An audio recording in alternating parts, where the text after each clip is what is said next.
بہت اہم ٹاپک ہم ڈسکس کرنے والے ہیں، اور وہ ہے غصے کو لے کے، اینگر مینجمنٹ کو لے کے۔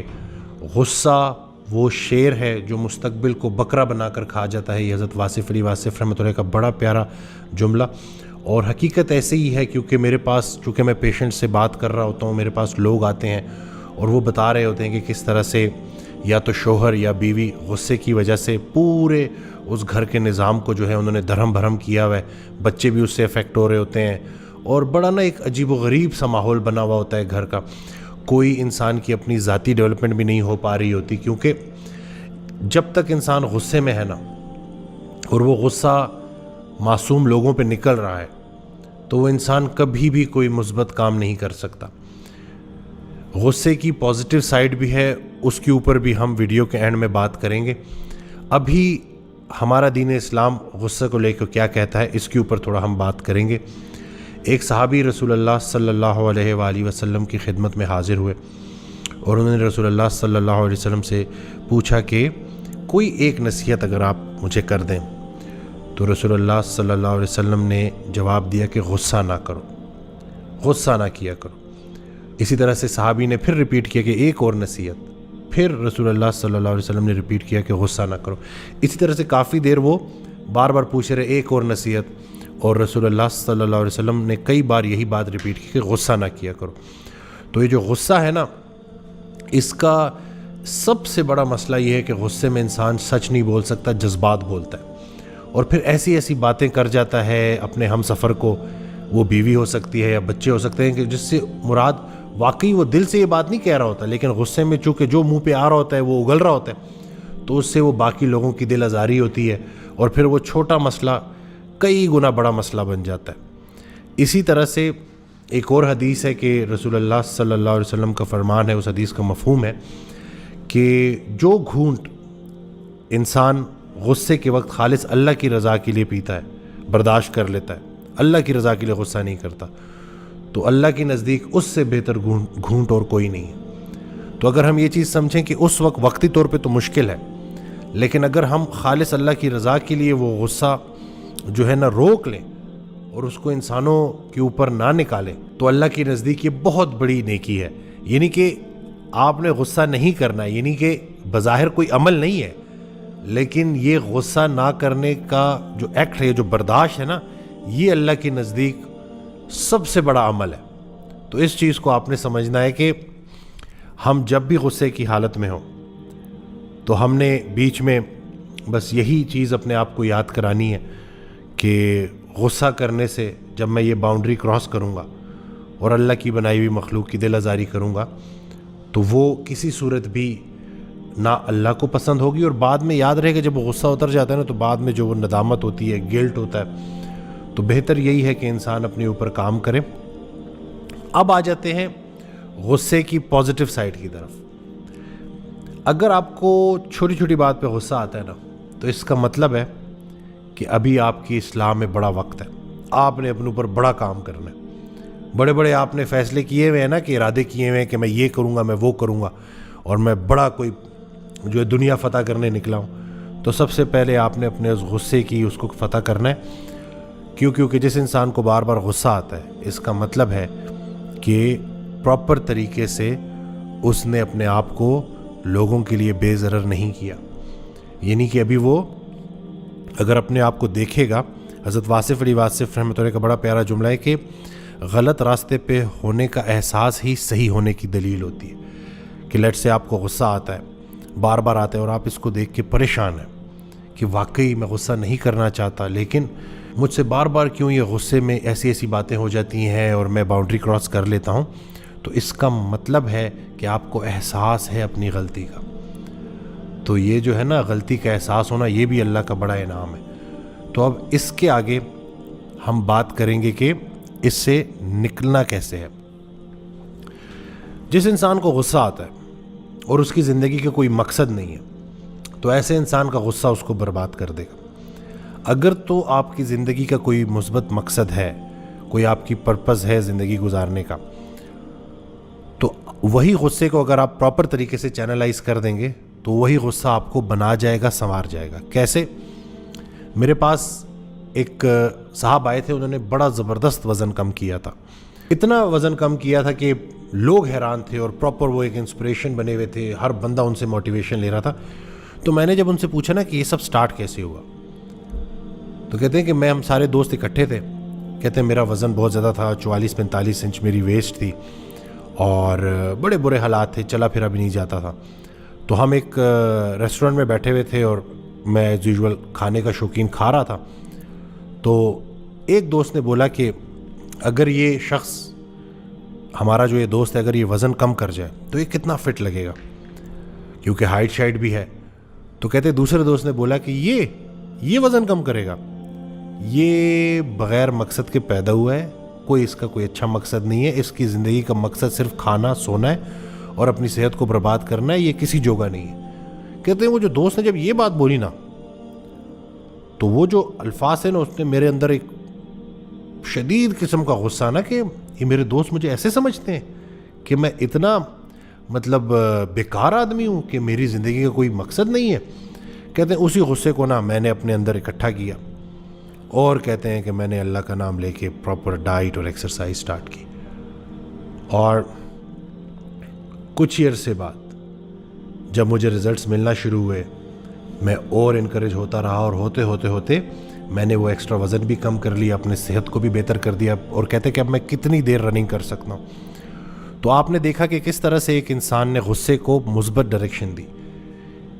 اس کے بالکل برعکس اگر وہ غصہ ہوا ہوتا اور آپس میں لڑائی کر لیتے, اور وہی ساری انرجی فضول چیزوں میں ضائع ہو جاتی.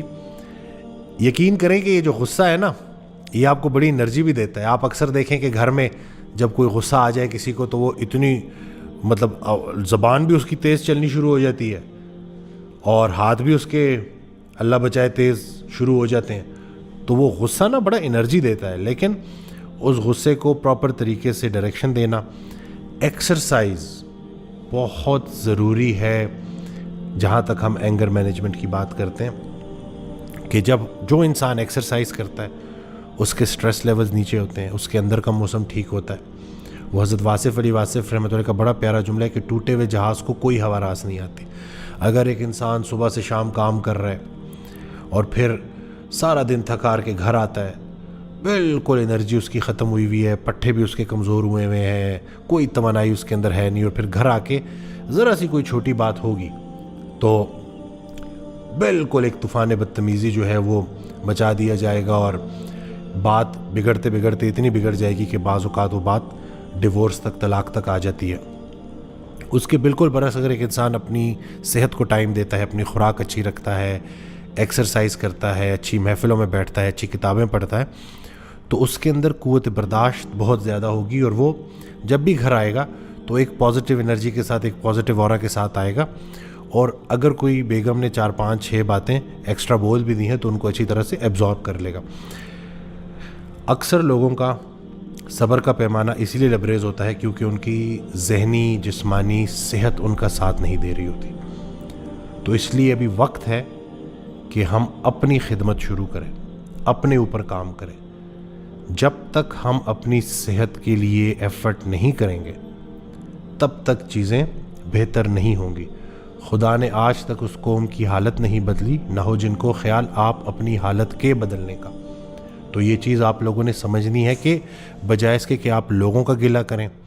اکثر خواتین جو ہے وہ آتی ہیں کیونکہ وہ گھر تک محدود ہوتی ہیں, مردوں کو تو پھر بھی ورزش کرنے کا کوئی نہ کوئی موقع ایکسرسائز کرنے کا مل جاتا ہے, لیکن زیادہ تر خواتین گھر میں پابند ہوتی ہیں, اور پھر گھر کے اندر ہی نا وہ نیگیٹو چیزیں اکٹھی ہو رہی ہوتی ہیں, اور پھر اکثر وہ میرے پاس آتی ہیں اور وہ یہ کہتی ہیں کہ جی ہمارا شوہر جو ہے نا وہ بہت, ہم ان سے بڑی محبت کرتے ہیں, لیکن پھر وہ ایک لیکن کے بعد نا کوئی 100 قسم کی اس کی غلطیاں نا انہوں نے نوٹ کی ہوتی ہیں. تو جب میں اس کو ذرا کھلے ذہن سے دیکھتا ہوں تو مجھے اس کی یہی چیز نظر آتی ہے, اس میں جو وجہ نظر آتی ہے کہ چونکہ وہ گھر میں بیٹھے بیٹھے فرسٹریٹ ہو رہی ہیں, مطلب سٹریس لیول ان کے بہت زیادہ ہیں, بچوں کی ذمہ داری ہے, اتنا سب کچھ ہے, تو بجائے اس کے کہ وہ اپنے ہسبینڈ سے وہ چیزیں ڈسکس کریں, وہ غلطیوں کے اوپر ہی بات کرتی رہتی ہیں. تم میں یہ نقص ہے, تم میں یہ مسئلہ ہے, تم ایسے ہو, تم ویسے ہو, اور پھر اسی طرح کی ناشکری والی باتیں کر رہی ہوتی ہیں. تو ان سے بھی میری یہی ریکویسٹ ہے کہ آپ اپنا لائف سٹائل ٹھیک کریں. کیا ہو گیا اگر آپ جم نہیں جا سکتی؟ گھر میں تو ورزش ہو سکتی ہے. اور جیسے جیسے آپ کی صحت انشاءاللہ بہتر ہوتی جائے گی ویسے ویسے گھر کے معاملات یہ ساری چیزیں بھی ٹھیک ہو جائیں گی. اگر آپ واقعی کہتی ہیں کہ آپ کو اپنے شوہر سے محبت ہے تو محبت تو کہتی اس چیز کو ہے جو محبوب کی غلطیوں کو ماسک کر دے. یہ کیسی محبت ہے کہ جو ہائی لائٹ کر رہی ہے کوئی 100-150 غلطیاں. تو جب بھی خوبی دیکھنی ہے تو دوسرے میں دیکھنی ہے, خامی دیکھنی ہے تو اپنے اندر دیکھنی ہے. تو مقصد یہی ہے کہ اپنے گھر کو جنت بنانا ہے اور اپنے اوپر کام کرنا ہے. آخری سانس تک سیکھنے کا عمل جاری رہنا چاہیے.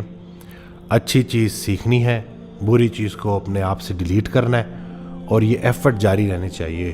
اور اپنے آپ کو وہ پھول بنانا ہے کہ جس کو اگر کوئی توڑ بھی دے تو وہ خوشبو دینا بند نہ کرے. یہ جو مشکل خطرناک قسم کے لوگ ارد گرد ہوتے ہیں نا, یہ اللہ نے ہماری قوت برداشت بڑھانے کے لیے رکھے ہوتے ہیں. تو اپنا لائف سٹائل ہیلدی رکھیں.